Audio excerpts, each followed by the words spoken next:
ఈరోజు ప్రధానమంత్రి గారిని ఒకసారి చూస్తే మూలాల్ని మర్చిపోవడం లేదు, భవిష్యత్తుని మాత్రం వదిలిపెట్టడం లేదు. ఒకప్పుడు మనం యుద్ధం చేయాలంటే ఏది కూడా విదేశాల నుంచి రావాలి.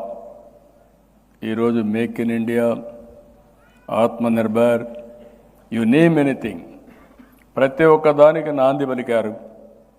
ఒకప్పుడు ఇండియా అనేది వేరే కంట్రీస్ని చూస్తే మనం ఏమీ చేయలేని నిస్సహాయ స్థితి నుంచి కాదు, మాకు ఒక స్వయం ప్రతిపత్తి ఉంది, మా నిర్ణయాలు మేము తీసుకోగలుగుతామని చెప్పిన ఏకైక ప్రధాని నరేంద్ర మోడీ గారు.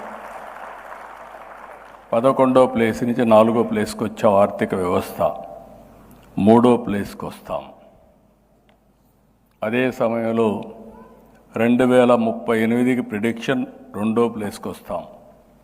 2048కి ప్రపంచంలోనే అగ్రస్థానానికి నెంబర్ 1గా తయారవుతాం. ఇదే నిజమైన నివాళి భారతమాతకు. ఆ విషయం మనందరం గుర్తుపెట్టుకోవాల్సిన అవసరం ఉంది.